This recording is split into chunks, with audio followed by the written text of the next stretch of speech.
Estamos de volta, hoje começando a 5ª temporada do podcast Os Nossos, conversa sobre relações e conflitos familiares. Eu sou a Dora Awad, fundadora do EP, e essa temporada vai ser com convidados especialistas em assuntos de família. Estamos gravando aqui no Espaço Compasso Colab. Hoje eu estou aqui com a Luciana Grimber, minha sócia, e o juiz Dr. Mário Assunção. Dr. Mário Rubens Assunção Filho é juiz de direito, titular da Vara de Violência Doméstica e Familiar contra a Mulher em São Bernardo do Campo. Formado em Direito pela PUC, com pós-graduação em Direito Processual Penal pela Escola Paulista de Magistratura. Mestre pela Faculdade de Saúde Pública da USP e coautor do livro Lei Maria da Penha, Avanços e Retrocessos, sob o ponto de vista da prática forense e da justiça restaurativa. Hoje, a gente vai conversar sobre violência doméstica, stalking e parentalidade. Dr. Mário, Luciana, sejam muito bem-vindos. Obrigado. Um passarinho, quando a gente pensou em chamar o Mário para vir conversar com a gente, uma coisa que me chamou muita atenção é o stalking, que algum passarinho me contou que você ajudou a elaborar a lei, né? Então, conta um pouquinho pra gente o que tem a ver o stalking relacionado ao divórcio.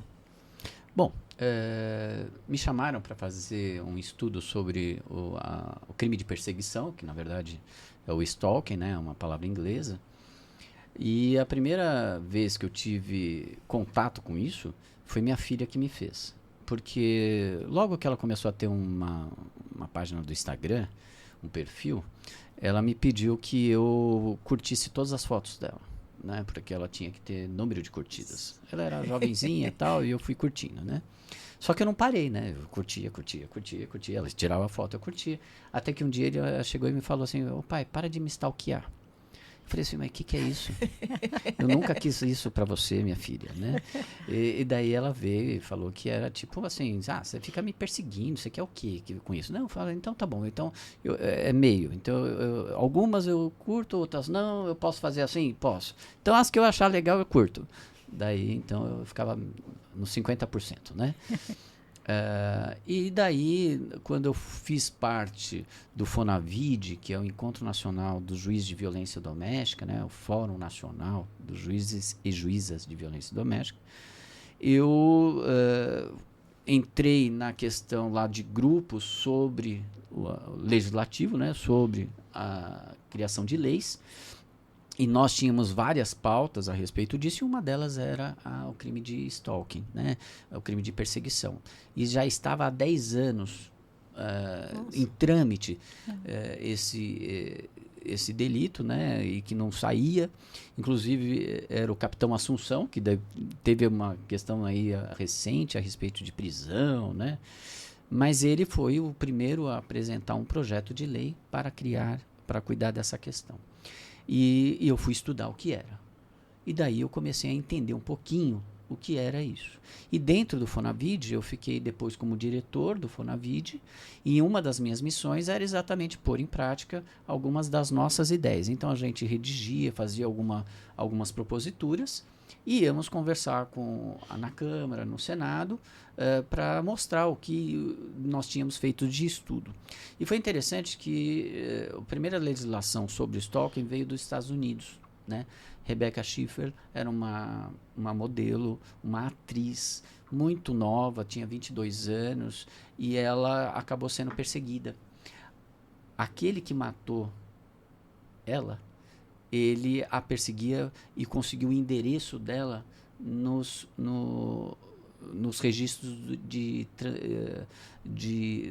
tipo o Ciretran deles lá, né? Conseguiu ali um endereço dela, foi até lá, levava flores e ela não sabia quem era, até que ele começou a perseguir de forma mais incisiva, e como ele viu que não tinha correspondência, na próxima vez que ela atendeu a porta, ele deu 2 disparos e matou a jovem atriz.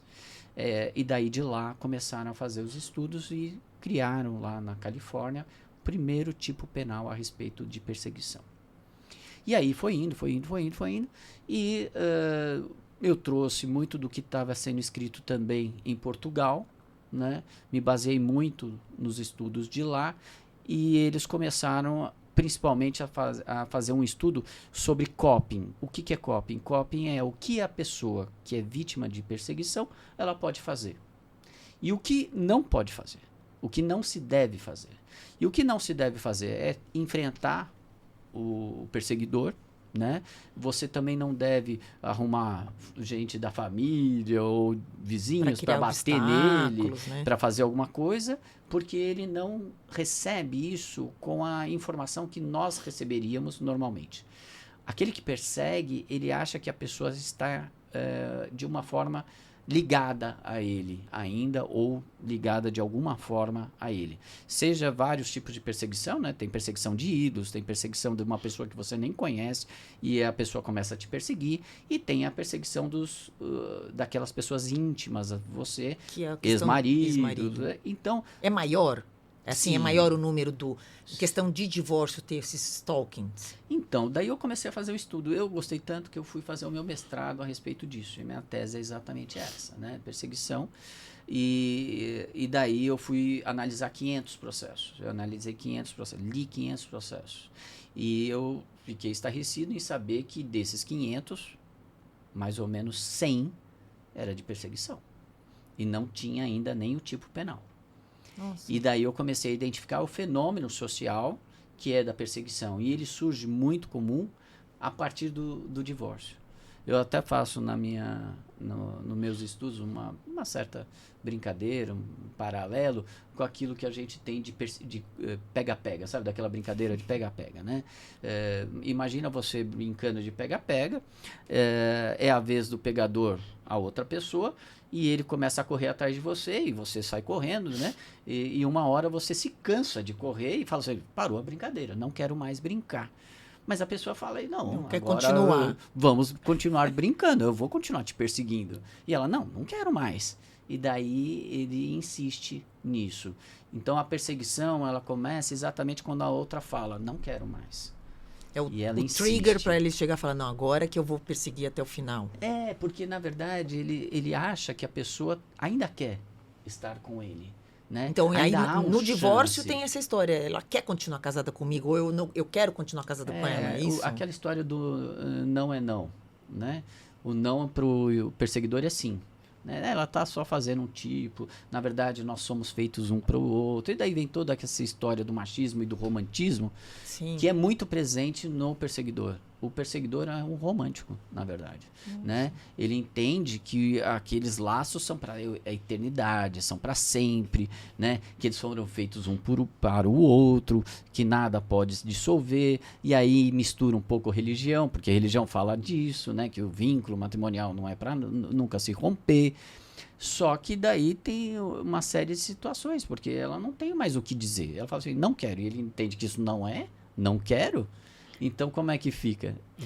Agora, o stalking, ele é um crime de perseguição digital, vamos dizer assim, pelas redes, ou também pode ser uma perseguição, enfim, que a pessoa fisicamente vai atrás da outra, né? Como é que se caracteriza? É exclusivamente digital ou não? Não, ele aliás, o que nós vemos na prática de crime de perseguição não é a perseguição digital, não é o cyberstalking, né? O cyberstalking é um tipo. Em que você usa, eu até gosto de usar uma fala assim da vida digital e da vida tangível, né? Porque é fácil da gente falar da vida digital, mas a gente esquece, e como é que a gente vai falar dessa vida de carne e osso, de toques e sensações, né? A gente não tinha um nome para isso, eu falei da vida tangível, né? Aquilo que a gente consegue tangir as coisas, né? E o mais comum é a perseguição, por exemplo, da pessoa que fica indo atrás na casa, fica passando na rua. Veja, ela não entra na casa, mas ela fica passando e você vai sair de casa, você vê o carro, você vê a pessoa, né? Teve uma perseguição muito interessante, que é interessante para a gente que estuda, né? Mas para a mulher deve ter sido pavoroso. A pessoa deixava o carro estacionado na frente da casa. Ele não ficava dentro do carro, mas ele fazia questão de deixar a vaga na frente de casa, o carro, só para dizer, estou por aqui. Assustador, então, né? E a violência, ela é o objetivo, assim, na verdade, chega a violência não só física, né? Mas também psicológica. Você acha que stalkeador, ele visa isso? Perturbar a pessoa ou ele tá ali para... Vou completar. Ou talvez uma forma de controle. Ah, boa. Uma outra hipótese é que seja uma forma de controle. Não sei. Ele se engana. Ele acha que a pessoa ainda o quer. O quer. Né? Então, ele romantiza essa situação. Então, na verdade, ele não quer causar um mal.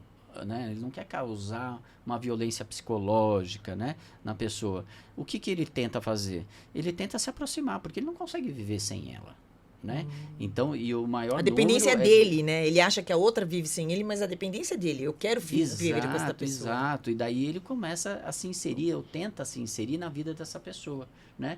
É como se fosse uma simbiose, né? Um parasitismo, né? A pessoa não tem que estar na vida do outro, porque ela não vê vida dela sem sentido, sem graça. A gente poderia dizer que a vítima do stalking pode ser ou alguém que já teve vínculo com esse perseguidor, ou não, por exemplo, no caso de um ídolo, né, alguém famoso que às vezes nem teve nunca nenhum vínculo com esse perseguidor e mesmo assim pode ser vítima de stalking. Faz sentido?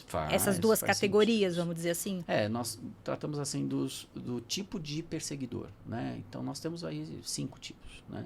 O de ídolo, o de relacionamento íntimo, que já foi companheiro, aquele que nunca conheceu, aquele que também nunca conheceu, mas ele viu uma vez, né?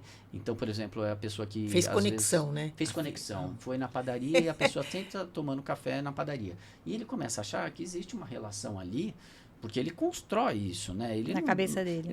Não é uma questão esquizofrênica, porque senão a gente vai falar que sempre o perseguidor é um doente mental, e não é um inimputável, e não é isso. Os inimputáveis são parcela pequeniníssima dos perseguidores, né? Aí ele tem o erotomaníaco depressivo, que é uma coisa extremamente grave, né? Porque é um caso de psicopatia, ou seja, ele quer aquela pessoa e ele inverte, ele começa a achar que é a pessoa que o persegue, porque ele cria uma falsa realidade. Olha só. Então tem esse também, é o doido, né? E existe uma diferença, a gente está falando até em masculino, né? Perseguidor. Existe, a maioria é homem ou existe muita mulher também que é perseguidora? Veja, existem muitas mulheres que são perseguidoras também. Agora, a maioria que se apresenta nos casos para a polícia, para tal, são as mulheres. Como vítimas. 80% são mulheres. Das mulheres vítimas. Sim, são vítimas, né? Agora, os homens também são. E as mulheres, elas têm uma peculiaridade quando elas são as perseguidoras. Elas têm, pelo menos eu tenho visto isso na prática, um requinte de perseguição maior. Né? Homem, por exemplo... Em que sentido? Ela consegue inverter a situação de uma forma... Eu já vi uma vez um caso, por exemplo, em que a pessoa... Ele estava doente, conheceu a pessoa pelos aplicativos da vida, a pessoa começou a namorar com essa pessoa e quando ele ficou doente, ele teve que ficar em casa, ela falou, não, eu vou te ajudar. E mudou para casa dele. Né? E continuou na casa dele. Ele falou assim, mas o que você está fazendo aqui? Minha casa, eu não quero você aqui. Daí terminaram o relacionamento, e ela ficou condoída, né? E daí começou o jogo de pega-pega, né? E daí ela falou, não, mas como assim você vai ficar sem mim? E ela queria algo mais, ela queria até uma questão patrimonial, havia ali, mas o que aconteceu? E ela que batia nele, porque ele estava acamado com as costas quebradas lá tal. E ele era pescador, quer dizer, assim. E o que ela inventou? Ela inventou e ele fez um boletim de ocorrência com ela, né? Porque ela bateu nele e tal, não queria mais, e ela fez um boletim de ocorrência. E ela também. Então decidiu fazer um boletim de ocorrência, sem nenhuma violência. Falando que ele era do PCC, falando que ele era isso e era aquilo e tal, pediu medidas protetivas e tal. A princípio não dei essas medidas protetivas, porque um processo estava com uma vara criminal, né? A dele, e a vara de violência doméstica estava recebendo a queixa dela. E daí o que aconteceu? Quando chegou lá, ele falou assim, olha, ela pediu, você tira o processo seu, eu tiro o meu e a gente está tudo bem. Ah, então tá bom, vamos fazer isso, é melhor, né? Aí ele pegou o carro, foi buscar ela em casa, falou, então vamos lá, né? No fórum, né? Vamos na delegacia, eu tiro o meu, daí vamos... E passaram no fórum e ele ficou esperando, né? Ela entrou no fórum E chegou, e daí a pessoa veio, como eu sempre oriento, não, você quer retirar? Tem que conversar com o juiz e tal, mas se você tem certeza, porque o ciclo da violência doméstica que é o básico de atendimento do balcão que eu tento explicar antes dela tirar a medida protetiva, né? E daí ela começa a chorar. Não quero. Não, ai, mas é que ele tá aqui. Como assim ele tá aqui? Estou coado. Não, ele tá aqui. E então eu tô com medo. E daí piorou a situação dele, porque, veja, ela já falou que ele era do PCC. Que ele tava ali, conduzindo ela. Coagindo ela. E não sei o que, e tava lá. Não, mas não me fala agora, porque senão ele vai me matar. Então, daí o funcionário ficou sem saber. Então, e daí o funcionário saiu e foi falar comigo, né? Eu estava prestes a começar as minhas audiências, e nesse meio termo ela foi embora e levou o termo de revogação. Ela não quis assinar e foi embora. E daí o funcionário ficou atônico. Meu, doutor, e daí eu falei, certifica nos autos o que aconteceu. Ela estava com medo, tal. Foi para o Ministério Público, que o Ministério Público pediu a prisão. Lógico. Né? Já tinha Na medida dúvida, protetiva. né? Aliás, isso é uma... Depois, não, continua depois. Não, é que eu acho que isso aqui deve ser muito difícil você saber até onde é verdade tudo que está sendo contado, né? Sem dúvida. Mas, obviamente, que na dúvida tem que proteger. Tem que proteger. Por quê? Pode ser, porque eu já vi muitas questões de realmente a pessoa estar coagindo, né, de levar, e a mulher realmente é mais frágil do ponto de vista físico, não tem jeito, né? Então a gente tem que assegurar o máximo. Só que nessa situação, como foi montada e ela pensou isso na hora. Agora não sei se ela pensou até antes. Não, eu vou lá, vou levar ele, vou sair com ele preso, né? Não sei. Mas o que aconteceu? Aconteceu isso. A gente mandou prender, ele ficou preso 3 meses, chegou na audiência. Chegou na audiência que eu vi, eu estava esperando chegar lá o réu do PCC. O cara do PCC. Nossa. Né? Um pescador. Aí chegou um pescador. Eu falei, não tinha linguajar, não tinha tatuagem, trouxe as testemunhas. PCC é pescador. Daí o que aconteceu? Ele começou a falar e as testemunhas dele, não, ele sempre foi pescador, veio os filhos, veio a ex-mulher, 3 veio meses, não sei o quê, gente. tal, falando, tal. Inacreditável. E quando fui ouvir a vítima era agressiva, inclusive com o advogado do réu. Ela começou a ser agressiva e não, eu falei assim, mas como que é essa, né, que está enfrentando o advogado de alguém que é do PCC? Né, assim, não tinha nada, não batia nada. Né? Louco. E ela começou a entrar em contradição. Essa é uma outra perspicácia. Quem trata muito dessa questão de perseguição vai ver que o perseguidor, normalmente ele cai em contradição na hora que você começa a dar corda. Né? Então é uma outra sugestão que eu faço aos operadores do direito. Quando você está numa situação de audiência, então tá bom. Então começa a conversar. O problema do stalking é que se a gente quer fazer uma audiência rápida, esquece. Você tem que ouvir as histórias, né? É. Pra ver se faz sentido. E eles vão falar muito. Por quê? Porque ele vai Ele te quer contar falar. a história que ele imagina. Ele quer Porque audiência, ela também né? acredita. Não, e ela também acreditava naquilo. Sim. Que ele estava perseguindo ela. E daí eu falo, mas como que ele... Daí entrou na minha cabeça assim, tá, como é que ele estava perseguindo ela se ela estava morando na casa dele? Quer dizer, ela que se sujeitou, quer dizer, quem é ameaçada não fica na casa. Ela queria voltar na casa. E quando ele ficou preso, ela ficou morando na casa dele.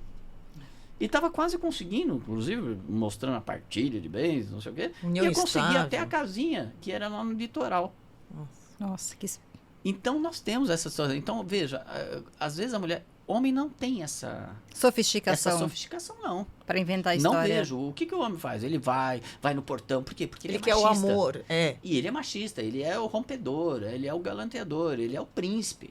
Ela que não me quis. Ela que não me quis, mas ela quer. Na verdade, ela quer. Então, ele tem essa coisa. Então, o que acontece? Ele vai nos lugares. E, às vezes, aí é a questão. Muitos falam, e daí eu vou pedir a licença aqui, até para contrariar algumas pessoas que correram para escrever algo sobre o stalking, e que não é verdade. O stalking não é um outro concurso de crimes. Não é uma sucessão de atos reiterados, de ameaças, tal. Pode até ser uma sucessão de ameaças, mas independe de serem atos criminosos. Por exemplo, veja, como é que alguém vai falar que é uma perseguição a pessoa que manda dinheiro para outra. Mandar dinheiro é uma perseguição? Depende. Qual é o objetivo? Às vezes a pessoa não consegue falar com ela, é bloqueado nas redes sociais, troca um número, tira, tal. Sabe o que o cara faz? Ele pega, manda 1 centavo Faz um por Pix. porque junto com o Pix você manda uma mensagem. Gente. Eles usam isso. E olha a diferença da mulher. Aí é jocoso, mas normalmente eu vejo R$1, 50 centavos, e daí eu achei, eu vou ver isso só uma vez. Não, eu até coloquei no trabalho. Não. É rotina. Tem muito Pix sendo enviado porque eu uso aquilo para mandar a mensagem. Eu nem sabia que vai uma mensagem junto. Pois é. Ai, não, eu eu não tô lendo já a tinha tela escutado direito. isso. Eu já tinha escutado isso tem gente que fica conversando por Pix. Nos divórcios, quando tem questão de traição, às vezes é por E daí Pix. o que acontece? Às vezes, a mulher, eu vi daí uma mulher. A mulher fez a mesma coisa. Só que a mulher deu R$10 mil. Nossa! Então Tá daí eu vendo? falo, nossa, Sofisticada. o homem, porque ela quis comprar, né, a pessoa. Ela mandou a mensagem de amor, mensagem lá, de tentar, porque qual é o objetivo do Chamar perseguidor? atenção também, né? É voltar ao relacionamento. Ele entende que há como voltar. Só que ele fica entre a violência e o carinho. Agora, eu vou fazer uma analogia, agora que você está falando sobre isso. Isso também na questão da violência mesmo, né? Eu Doméstica. entrar no ciclo da violência. Porque é isso que acontece, né? A pessoa que bate, aquela que apanha e fala que não quer mais, ele volta com flores, Isso. carro. Sempre tem o arrependimento. E o arrependimento em tese, ligado a uma questão monetária ou de agrado econômico, né? quer dizer, Para como é- justamente o outro. Porque às vezes, dependendo da classe social, mas assim, às vezes você não tem o poder econômico, mas você faz o agrado do. Sim. E aí a pessoa perdoa. E também isso é aquela. Quer dizer, como é que o stalking está relacionado com o ciclo de violência? Ele está totalmente relacionado ao ciclo da violência doméstica. Por quê?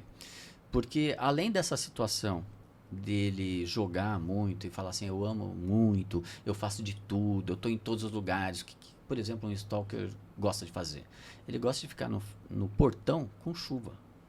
Ele fica no portão da Tipo casa filme. da pessoa, tipo filme. Que aí também ele fica de vítima, Porque ele né? mostra, ó, tá vendo como eu tô te sofrendo. amo, tô sofrendo. Sim.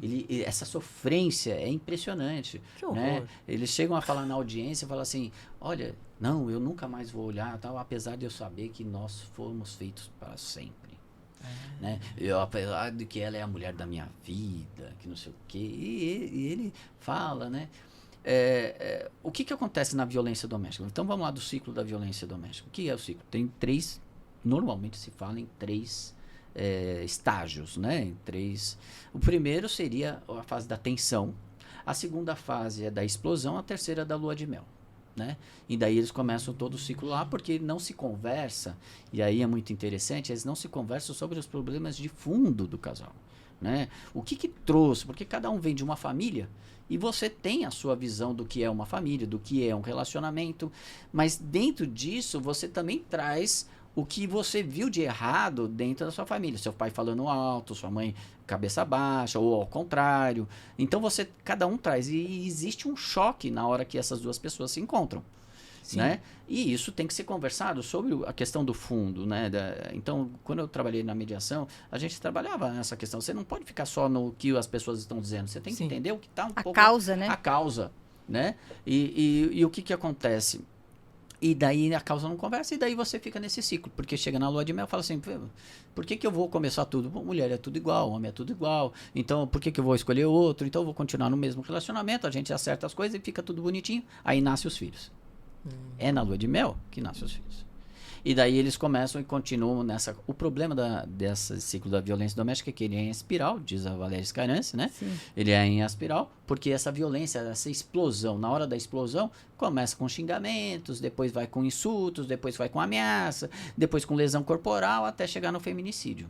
Porque é em cíclico e em espiral, ou seja, vai aumentando o grau da violência. Né?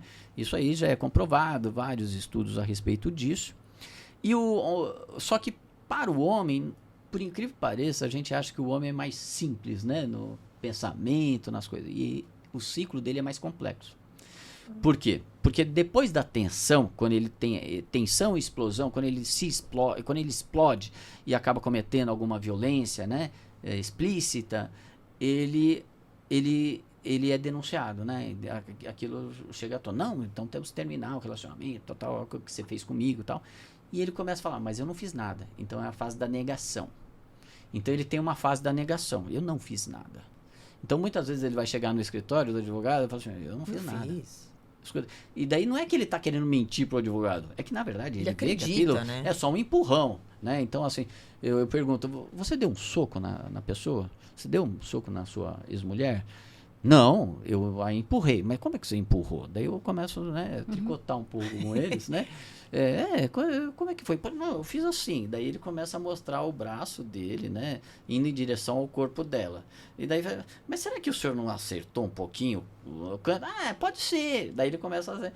Porque ele nega qualquer tipo de violência. Depois ele vem ainda para uma outra fase. Então passa da tensão, explosão, negação, e depois ele vem para a fase da injustiça. Ele fala, tá bom, eu cometi, tudo. Mas não era para tanto, eu não precisava ir na polícia, não precisava falar para a família, né? Não precisava falar para os filhos, não precisava eu sair de casa, foi exagero, a gente podia ter se acertado, tal, e depois ele vai para a lua de mel. Né? Então, veja, tem 5 fases para o homem, né? A gente acha que o homem é mais simples, né? E ele é mais complexo nessa questão. Mas é um ciclo que eles dois vivenciam. E como que o poder público ajuda essas mulheres, assim, nessa violência? E a questão, inclusive, da disciplinaridade. Tão importante. Tão importante. O juiz da violência doméstica ele não pode ficar apenas na questão dos processos. Né? Ainda mais que vira e mexe, nós temos ainda bem, né? um processo de medida protetiva, que é cível, né? De natureza cível. Né, um recurso contra aquilo lá é um agravo, da sentença é apelação e assim por diante. E o criminal, né? Por quê? Porque as penas são baixas, né? E não resolve. O que acontece? O réu de um processo de violência doméstica normalmente é aquela pessoa que você adoraria tomar uma cerveja, que você adoraria tomar um café, é mesmo? Que você sairia... Sim, porque é o bom pater família. É a pessoa boa. Tá se divorciando, tá se separando, tá naquela fase, gente ama boa. demais a pessoa. É. Sim, qual que é o crime dele? Assim, vamos pensar no stalker, né? Ele ama demais a pessoa. Ele né? Não é enrugado com, né, que nem aquelas... Não é o feio, lombroso, entendeu? Não é um criminoso que tá ali, que nunca teve uma socialização. É engraçado a gente falar em ressocialização, né? Porque às vezes as pessoas que normalmente cometem crimes, né, de furto, roubo, tráfico e tal, eles nunca foram socializados. Né? E a gente fala em ressocialização. Né? Interessante, o cara primeiro tem que passar para a escola, né? Tem que saber o que é certo e errado, né? E normalmente esse é o problema da execução penal. Mas, voltando para o nosso assunto, o que nós temos desse réu de violência doméstica? É o cara normal, que trabalhador, ele fala, eu segui a cartilha, veja, eu casei, eu nunca traí. Eu segui a cartilha. Tive filho, eu sustento a casa. Eu sou provedor. Eu sou provedor da casa. Eu faço as coisas certinhas. Agora, meu pai fez isso, meu avô fez isso, meu bisavô fez isso. Desculpa, fez isso o quê? Foi violento? Ele tratou. E às vezes até violento. Às vezes até violento, uma questão geracional. Tá. Né? Porque o modelo que ele tem de pai, ainda que ele, no passado, tenha defendido a mãe de uma violência do pai contra ela, ele tem como modelo, não a mãe, ele tem mas o pai como severo, né? Como homem. E a sociedade toda, a televisão toda, a mídia toda fala do homem que tem que ser homem. E daí vem com todos os estereótipos. Não, eu te interrompi, você está falando. E aí ele diz que cumpriu todas as... Tudo que se espera dele, vamos dizer assim, socialmente. E como ele justifica o ato da violência? Ou não justifica? Foi uma explosão como a culpa dela. Ah. Normalmente. Daí o stalker, ele vai até mais pra cima disso. Ele fala que toda a culpa é dela e que ela é que o persegue. Ela que não o deixa em paz. Né? Ela quer tratar dos filhos, mas ela quer falar sobre o relacionamento. Ela não quer mais a visitação, mas ela quer falar sobre o relacionamento. É ela que traz. E normalmente, o que acontece? Lembra que eu falei do coping no começo? Então... O que acontece? A mulher, às vezes, ela vê o cara perseguir e vê o romantismo, ela se sente culpada. Ela fala, pô, o cara me ama. E eu tô E ele é querendo- tão bonzinho. e ele é tão bonzinho, né? Ele é só, de vez em quando, só quando bebe, né? Aquela história. Só quando, ele é só Nossa. violento só quando bebe, né? Que horror. E daí o que acontece? Ela tenta ser amigável com ele. Ela quer ter uma amizade com ele, alguma coisa assim. E isso reforça a perseguição. Porque ele Isso fala, também ela não me é. ama, ela tá querendo ser amiga, ela me ama. Exato. Então, o que precisa? É um rompimento. É colocar a coisa bem clara para ele. Não quero mais. E aí o poder público ajuda essa mulher? Sim, ajuda. Tá. Normalmente nós temos o centro de atendimento da mulher, né? O centro de referências da mulher, e aí cada cidade tem uma sigla para isso, mas os centros de referência para as mulheres e casas também, ONGs, aqui no município de São Paulo, nós temos várias ONGs que trabalham para a prefeitura, que recebe verba da prefeitura para cuidar dessas mulheres, né? Eliana Camon, e várias casas, né, que acolhem essa mulher. E nós temos entre as medidas protetivas, inclusive, a possibilidade de você colocar essa mulher num abrigo, né, junto com os filhos, junto com o cachorro, o papagaio. Ela Mas vai tudo. efetivamente acontece? Acontece. Tá. Acontece, e elas ficam e mudam de centro para não... Veja, eu que sou o juiz da violência doméstica, eu não sei onde é que é esses abrigos. Né? Então, é extremamente sigiloso, abrigo sigiloso. Né? Então, além dessas medidas, nós temos para a mulher também, em muitos casos, por exemplo, em São Bernardo, nós temos o CRAM, que é um trabalho de serviço que ele coloca até serviços da rede. E daí a gente estava falando da multidisciplinariedade. Se o juiz da violência doméstica não tratar em rede, trazer uma rede de atendimento, ele não vai conseguir, porque não basta você condenar o cara que ele ainda entende que ele está na fase, por exemplo, da injustiça ou da negação. Ele fala, tá bom, fui condenado 1 mês, vou ter que aqui assinar a carteirinha, 3 meses, vou ter que assinar a carteirinha, 1 ano. Tá bom, vou assinar a carteirinha, eu nunca fiz nada de errado, né? Eu não pago minhas multas, né? E daí ele não vai entender. Então, o que nós temos que fazer? Um tratamento, né? Uma intersecção junto com psicólogos, com a rede da saúde, com a rede de educação. Isso é super importante, né? Então, nós temos que trabalhar. E daí, nessa situação, é que eu começo a fazer, como juiz de violência doméstica, projetos. Projetos, por exemplo, aqui em São Paulo a gente fez projetos do Tem Saída, no Justiça de Saia, né? Que é um órgão feito pela... não é uma ONG, mas começou com página da Instagram, né? Onde projetos eram feitos. E a doutora Gabriela Mansur, ela era promotora de justiça, trabalhou junto comigo, então a gente fazia alguns projetos, entre eles o Tem Saída. O que é o Tem Saída? É trazer emprego para as vítimas de violência doméstica. Às vezes elas não conseguem se separar porque elas não têm condições de cuidar dos filhos e dela. Porque fica um controle econômico, né? Sim, que é uma das violências simbólicas, é o poderio econômico, né? Um dos poderes sociais que nós temos é o capital, né? O poder capital. Quando a gente fala nos dados do IBGE, do número de divórcios no Brasil, né? A gente faz essa pesquisa para trazer para o aplicativo. O número geral Brasil, né? Você deve saber disso, são para cada 3 casamentos, 2 terminam. Mas esse número é o geralzão Brasil. Se você sobe a classe econômica, esse número aumenta. Por quê? Porque muitas vezes a mulher tem uma independência financeira nas classes mais altas e aí ela consegue se separar. Ela não fica presa à questão econômica no casamento. E nas classes mais baixas, o contrário, né? Como muitas vezes há essa dependência, até um medo de não dar conta, né, da família. Eu imagino que às vezes a mulher fica não só no casamento, mas pode ser até numa situação de violência, infelizmente, com medo de não conseguir ser a provedora dos filhos. Faz sentido? Faz, porque a mulher ela pensa muito nos filhos. Ela fica sob violência, mas ela prefere não tirar para alimento cuidar, dos né? filhos. Né? Agora, nessa rede de apoio, né, nesse atendimento que o judiciário faz e toda essa rede que apoia, tem algum atendimento para os filhos? Como é que fica? Porque eu queria entrar um pouco nessa questão da parentalidade, né? Como é que ficam os filhos nesse contexto de violência? A gente chama dos filhos da violência, né? E, na verdade, quando você ajuda a mãe, e daí também tem uma série de projetos que visam tirar também a invisibilidade do pai, né, do autor da violência, né? Mas os filhos, eles vão juntos, eles recebem também essa questão da visitação, eles recebem também tratamento psicológico, né? Então, quando você faz esse tratamento multidisciplinar e você coloca na rede, por exemplo, você coloca as crianças também, né? Então não é só para a mulher, também para as crianças. Lógico, você não vai dar trabalho para a criança, mas você vai dar atendimento social, psicossocial. Isso varia muito de cada cidade, né? Cada cidade às vezes tem o seu projeto, sua estrutura, né? a sua estrutura, né? O bom é que a gente está iniciando nisso. Isso está sendo frequente nos encontros de juízes, é exatamente a necessidade de fazer cada vez mais projetos referentes a esse acolhimento da mulher, né?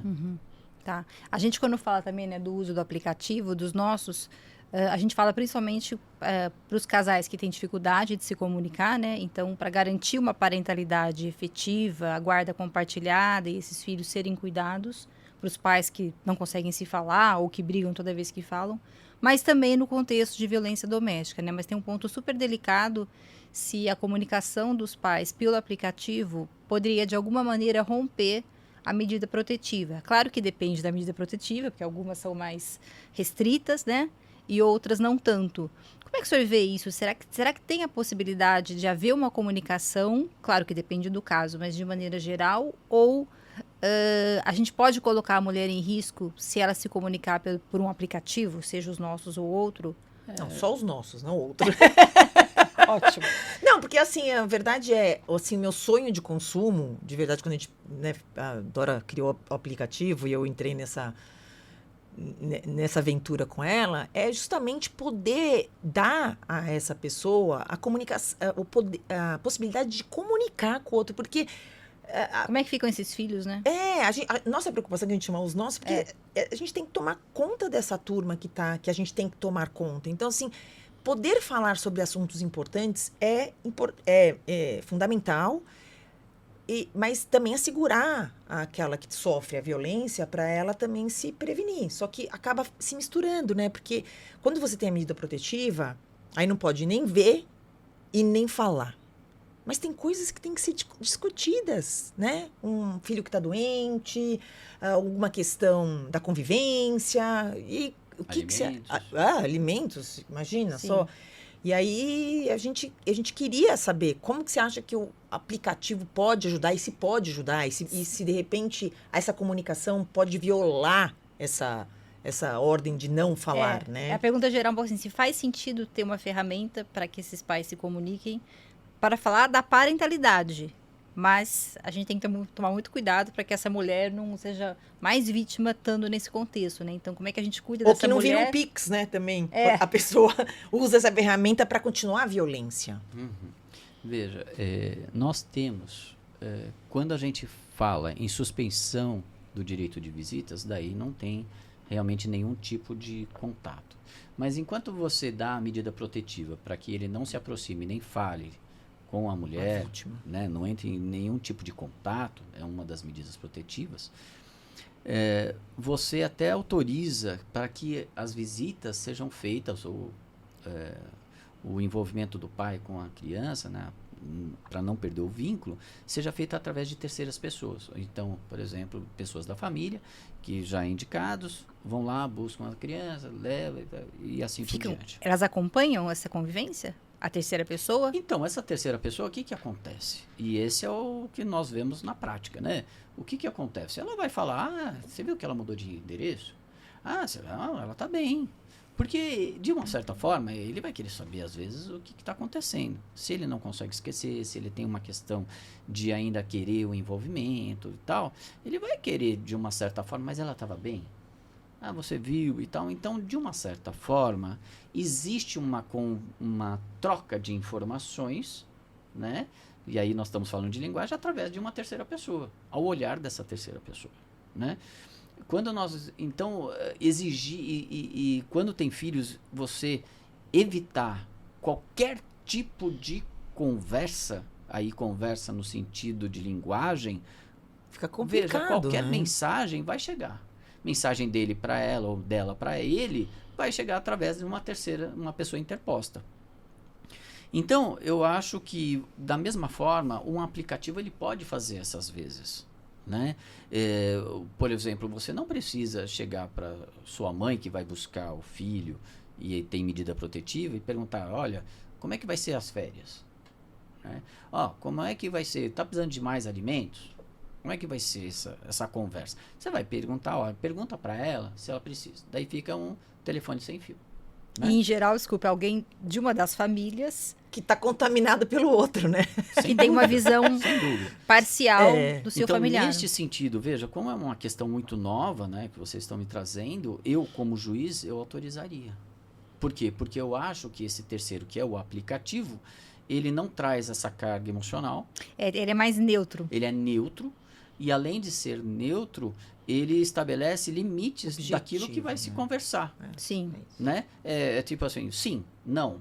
Não é valor tanto. Então, não tem muito. Ó, esse fim de semana é meu. Quer dizer, não tem uma conversa. Ah, mas você poderia. Ah, pensa bem. Não, não é isso. Textão, né? É. Adoro textão. Não vai ter textão. Vai ter, tipo, é isso, é aquilo. Mas Aliás, objetivo. é até alguma coisa interessante vocês terem junto nesse aplicativo algo que restringe ainda mais em havendo medidas protetivas. Então, por exemplo, você entra lá, há medidas protetivas? Se há, de quem para quem? E daí, É interessante isso, porque a gente fez de uma maneira que tem as duas possibilidades. Quem só quer responder sim ou não, responde as demandas e pronto. E quem gosta de conversar, tem o campo para escrever. Mas com limitação, né? Que a gente quer também que as pessoas se comuniquem. É claro que com violência é outro contexto, mas de maneira geral a gente quer que as pessoas conversem. Então sempre tem o campo da conversa. Agora, essa sugestão é interessante, né? Que se for um caso, um contexto de violência, que só possa responder sim ou não, e não se abra os campos... Pelo que eu vi do aplicativo, você pede e solicita ali, como se fosse solicitar uma amizade, né? Isso. Você solicita a amizade, a outra parte fala, não, mas tudo bem, mas eu quero amizade, mas... Restrita. Sim. Porque eu tenho medida protetiva. Sim, E daí, ok. Então, daí aquele aplicativo, ele fica limitado ao sim e não, e acabou. Eu acho que é uma sugestão interessante. Por quê? Porque onde tiver espaço, a pessoa vai usar. Vai usar no sentido de ser... De uma certa forma, tentar ingerência. Por exemplo, eu quero conversar com meu filho. Então, eu dou um celular pro meu filho para ele ficar conversando comigo. Então, eu não... Mostra aí a casa do papai. Exatamente. Ele sempre faz chamada de vídeo. Isso é constante nas varas de violência doméstica. É sempre chamada de vídeo. E daí fala, e quem tá aí? Daí mostra aí! Tá aqui, coitado da criança. Entendeu? A gente via muito isso quando eu atuava como mediadora privada familiar, essa questão da chamada de vídeo, né? Até um certo controle. O que acontece na casa do outro ou da outra? Então, também as pessoas telefonam. Imagina um perseguidor, então. É verdade. Porque ele vai ter uma webcam na casa da ex. Né? E ele vai conversar sempre com o filho. Agora eu fiquei super curiosa. Você mencionou antes da gente começar a gravar, né? A violência simbólica. O que é a violência simbólica? A violência simbólica, ela depende de um campo social. Então, por exemplo, nós estamos numa escola. Numa escola, você tem o campo social. Quem dita as regras das pessoas que convivem nesse campo social? E aí não estou falando só de uma questão geográfica, né? Porque a escola, ela tem a cantina, é o bar, é não sei o quê. Quer dizer, a escola, quando eu falo escola, não é só uma questão geográfica. É um campo social, né? Dizia Pierre Bourdieu sobre isso. E daí, quem que dita as regras na escola? Diretora. Sim. Tá. E por que a diretora que dita as regras? Então, nós chamamos de hábitos, exatamente são essas regras de convivência dentro de uma escola. E quem dita é quem tem o maior poder social dentro dessa. Normalmente, a diretora está lá, como posição de comando, seja por contratação numa escola privada ou por concurso numa escola pública, mas em vias de regra está lá nesse comando porque ela tem uma capacidade cultural maior. Então o capital social dela, que autoriza ela ter um poder social, é o capital cultural. Que interessante. Dentro da escola, então, rege o capital cultural.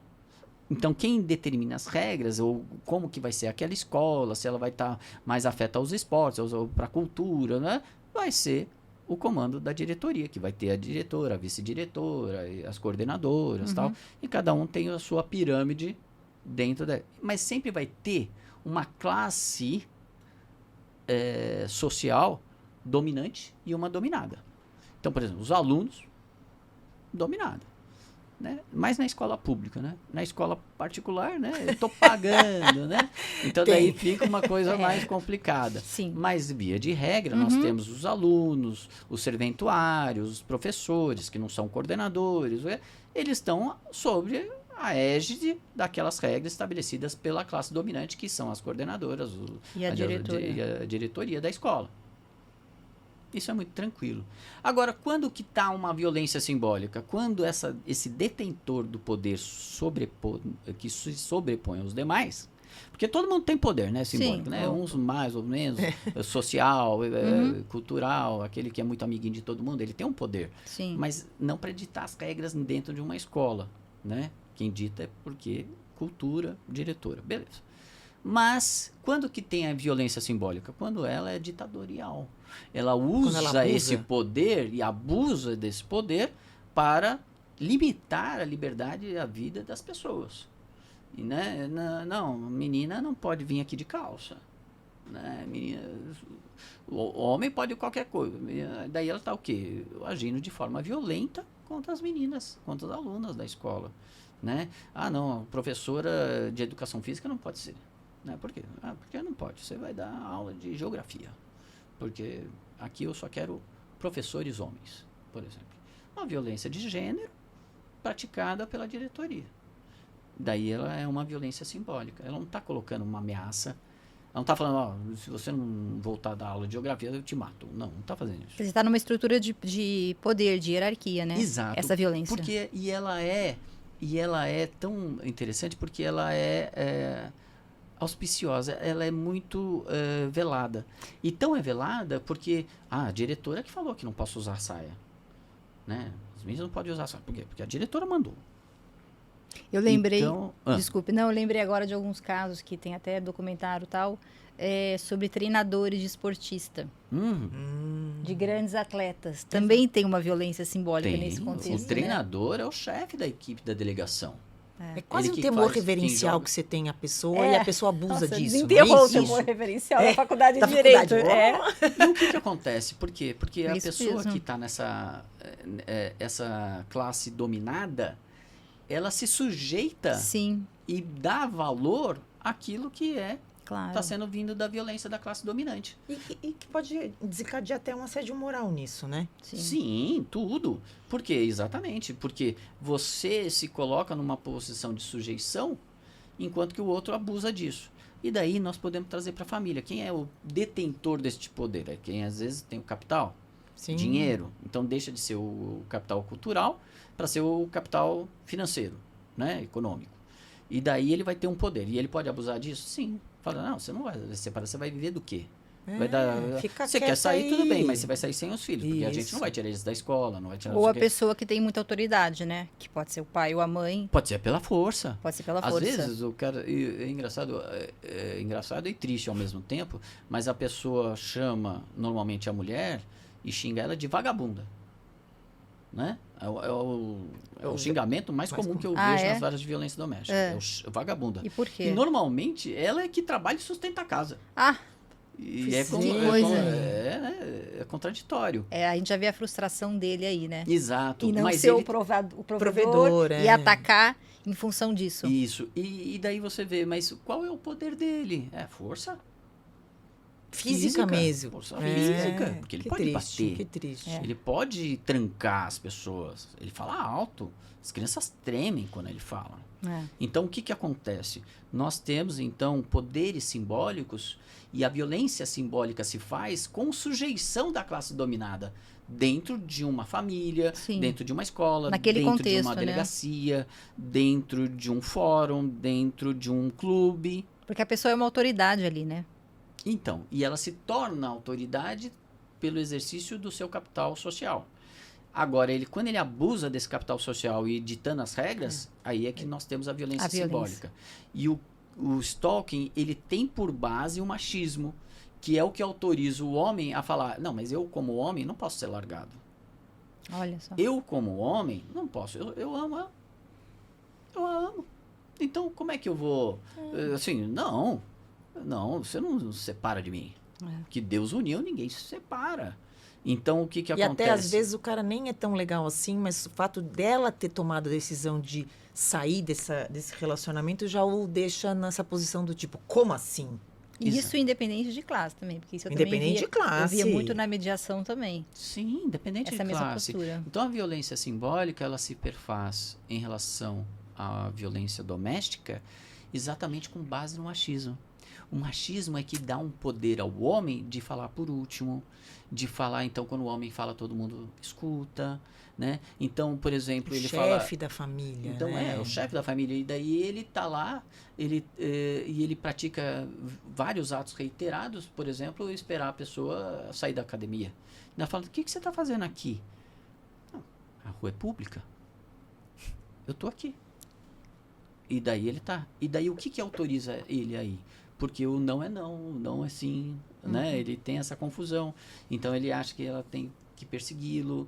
Então ele começa a confundir tudo isso exatamente com base no machismo. Porque o homem tem o quê? A reconquista.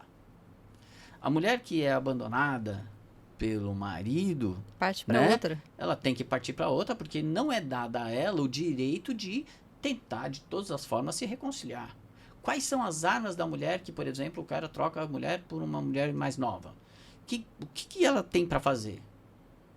Zero. Agora, o que o homem tem para fazer quando ele é largado por uma mulher? Persegui-la. Olha só. Muito legal. Bom, a gente vai para a última pergunta, porque eu não poderia deixar de falar de mediação. Até porque o aplicativo Os Nossos é um filho da mediação. Eu, como mediadora, via um monte de coisa que eu falava, a gente precisa automatizar essas questões que não são jurídicas, porque muitas questões da mediação não são jurídicas e não devem ser judicializadas, mas são, você sabe disso melhor do que a gente, né? As pessoas entram na justiça para discutir qual vai ser a escola do filho, né? Enfim, eu queria saber um pouco do projeto piloto de mediação que você participou, como é que foi e qual que é a sua visão aí da mediação na composição dos conflitos familiares. Bom, foi em 2003, 2004, eu fui convidado pelo Dr. Daniel Wisler, pelo Dr. Daniel Wisler, que foi o primeiro projeto sobre mediação no estado de São Paulo. E foi lá em Guarulhos, e a gente dava palestras, fazia a questão para formar, o curso de formação a gente dava para formar os mediadores, né? Então a gente falava da família, falava e principalmente a gente batia muito na diferença entre conciliação e mediação. Sim, isso é importante. Né? Por quê? Porque a conciliação, né, você tenta ver o que as partes, tal, não sei o quê, mas o conciliador ele tem uma ascensão sobre a sua... Escuta, você nunca vai conseguir isso. Ele fala, né, é melhor um mau acordo do que uma sentença... Uma boa demanda. Uma boa sentença, porque você não vai conseguir, você vai ter que executar. Então ele joga com as dificuldades do mundo para aquela pessoa. E daí o que as pessoas saem lá pé da vida, porque nunca você vai ter as pessoas saindo, ai que bom, eu fiz uma conciliação. Não, normalmente as conciliações que a gente fazia na área da família eram conciliações dolorosas, né? As pessoas saíam quase imposta, mal, né? Imposta. E daí veio a mediação. A mediação veio exatamente para você trazer, e aí está a justiça restaurativa, né, que faz parte da mediação, é exatamente que elas tragam, né, soluções para o seu problema. Sim. Né? Você coloca no colo das pessoas e tenta amenizar e tenta... Porque às vezes é a forma de dizer, é a forma de entrar no assunto, que às vezes ofende a pessoa, né? Porque tem toda uma questão emocional que você tem que tratar. E da linguagem, né? Da linguagem, né? A linguagem é muito complicada. Então você está ali mediando as pessoas, né? E você começa a colocar, principalmente, eu tentava dizer para as pessoas, advogados, não tentem julgar. Não tentem julgar, porque senão as pessoas vão querer que você dê uma sentença. Ou então as pessoas vão querer dizer, tá vendo? Você não concorda comigo? Né? Então, assim, porque ela vai querer alguém que balize e dê sustentação. E tem que trazer as verdades daquelas duas partes, né? Não é o outro. Tem que aqueles terem o compromisso de tentar solucionar aquela situação. Exato. Então a mediação é bonita por conta disso, né? Porque as pessoas vão tentando achar um caminho melhor e falam assim, não, a vida é isso, não tem solução mágica, né? A solução que nós temos é a força, não é legal. Nós temos uma solução melhor que vocês, dentro da família e tal, você começa a ver exatamente aquilo que eles trouxeram, cada um da sua família. E daí você começa. Então, por isso que é interessante você conversar primeiro com uma parte, conversar com a outra, daí Sim. você junta os dois. Isso é mediação, É. né? Agora, o problema na violência doméstica é que você tem já um poder, uma questão de briga de poder. Sim. Então, daí você vai conversar, e daí na hora que você junta os dois, aí a pessoa fica com medo. É. Sim. Sim. Então, É bem delicado nesse quando contexto. a gente fala de justiça restaurativa numa situação de violência doméstica, quase é impossível você fazer programas neste sentido. Uhum. Porque não é só uma questão de divórcio. Porque, É. por que teve a O pano de violência fundo doméstica? é... A Lei Maria da Penha veio exatamente por conta disso, porque vamos defender a família, vamos defender e as pessoas que estão lá e que são subjugadas dentro da família. Não, e até a mulher que é vítima, ela chegaria na mediação já num Já desequilíbrio, desproteger. porque ela está com tanto medo que já está desequilibrado ali. Mesmo que você coloque as duas, elas consigam conversar, o medo dela já é o impeditivo de que ela esteja de igual para igual na mediação. Então é muito delicado, né? Porque... Ela vai propor alguma coisa, daí ela olha para ele. Sim, Posso exato. propor algo? Porque não é comum para ela essa situação. Então a gente tem que tomar cuidado nessas situações de violência doméstica, a questão de mediação, de trazer uma justiça restaurativa. Às vezes você está sendo até mais violento, está revitimizando aquela Sim. mulher. E, Mário, a gente conversou um pouquinho antes de a gente estar gravando. Também existe aquela turma que abusa, né? Dessa medida protetiva ou dessa bandeira da violência. Tem, como aquele caso que eu falei do stalking da mulher. Às vezes ela abusa porque ela está sendo pressionada por um advogado ou por alguém da família, né? Fala assim, não vou deixar nada para ele e tal. Fala que você foi abusada, fala não sei o quê. E às vezes vem com Distorce até essa coisa que é uma coisa tão importante, né? Criam falsas situações, inclusive de violência sexual. E coloca uma criança. Isso é Eu muito já vi grave. disso. Não, isso É gravíssimo. comum? Não é comum. Mas acontece.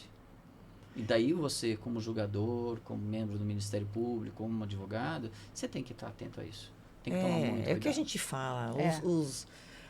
Os atuantes na área do direito precisam ter essa consciência e não usar isso de forma leviana, né? Eu acho que a palavra é essa, leviana, de trazer uma coisa tão séria para levar uma vantagenzinha, né? Sim, eu acho que conversar com as pessoas nesses casos de violência doméstica é muito importante. Explicar para o réu quando ele foi condenado, ou explicar das medidas protetivas o que é, né? Você perder 5, 10 minutos do seu tempo para você conseguir explicar um pouquinho melhor o que é isso. Ouvir as pessoas e conversar é fundamental, né? Eu Exato. vejo que você gosta de gente, como a gente, né? Tem que gostar de gente. Tem que gostar, Tem que gostar de, de gente. gente. Eu falo que quem lida com esse tipo de conflito tem que gostar de gente, senão De gente, não adianta. de comunicar bem, Porque senão a gente vai só ter pets, né? Porque, o pet é maravilhoso. A gente tem tem o nosso Até pets. a gente sabe que a gente tem um aplicativo Pros que chama pets. Os Nossos Pets. Porque tem guarda Que compartilhada de pet. Porque até com isso dá confusão, né? É. Sim, Porque assim, quando duas não, pessoas... mas é confusão não com ele, né? Hã? Não com o Não pet. com o Não, pet, coitado, o é- pet tá ali. A verdade é assim, o pet é só fonte de alegria, mas se tiver duas pessoas para dividir responsabilidades e despesas, vai ter um conflito. Por isso que a gente fez o aplicativo, porque basta ter duas pessoas, vai ter uma diferença na verdade, ali. assim, a gente tem que entender que o homem, a pessoa, né, o homem e mulher, eles são complexos. Sim. Né? E tem uma beleza nisso. Tem. Né? Sim. Tem uma beleza muito bacana nisso. Tem. E a gente fala, mas as pessoas são difíceis, as pessoas são grossas. Sim, a violência faz parte da gente. Agora, o que a gente faz com essa violência e como a gente aceita... É isso. ou- É o pra quê, né, que a gente Né? fala. O que, É. que você faz com isso? Vamos olhar pra frente. Exatamente, né? Então, a gente tem que entender que o homem é assim, a humanidade é assim. E sabe que a gente colocou, a pessoa pode acionar uma mediação por dentro do aplicativo. Ah, que legal. No menu lateral tem, ela fala com o especialista, marca, pode ser as duas pessoas ou só uma, assim, se nada digitalmente der certo, A chama gente o põe o especi- humano pra tentar ajudar. Exatamente, aí a pessoa marca Sim. o atendimento por lá, Eu acho enfim. que o advogado deveria muito usar esse aplicativo, né? Eu acho que é importante que ele saiba usar esses aplicativos, até para ele também não ter uma vida tão ruim. Aquele que trabalha na vara de família, né? Vocês sabem disso, é muito dolorido. Ele faz né? essa gestão. Eu faço muito, por exemplo, violência sexual contra a criança. Nossa. Então, eu vejo as meninas e tal, desculpa, mas eu vejo... e daí o que acontece? Olhar para uma criança que foi vítima de violência sexual, né, é muito dolorido. E o que ajudou a gente? É quando você tem a câmera, quando você tem um depoimento especial em que você assiste a menina. É uma besteira, mas o contato direto que você tem com a vítima ou através é muito diferente. Você acaba tendo uma vida mais longa naquela atuação quando você consegue estar um pouquinho mais distante, mas sabendo do caso, né? Você se envolve demais no presencial. E o advogado que consegue fazer essa conversa, porque senão ele é um canalizador também de ofensas, Sim, sem um dúvida. canalizador de dores, né? Então ele consegue com esse aplicativo alguma coisa também de benéfico para ele. Sem dúvida. Muito bom. Escutem o Dr. Mário Rubens. regrave essa parte, hein? Infelizmente. A gente nem combinou. Pois é, nem precisou. Nosso tempo está acabando. Eu quero agradecer muito a Luciana e ao Dr. Mário aqui por essa conversa incrível. Foi muito legal. Muito bom. Antes de encerrar, deixo um convite para vocês acompanharem todos os conteúdos de família que a gente tem, TikTok, Instagram, Facebook, YouTube, LinkedIn. Eu tenho que até ler aqui, porque agora a gente está em todas as redes. Ouvir as temporadas do podcast. Estamos no Spotify e outras plataformas também de podcast. Muito obrigada e até a próxima. Obrigada.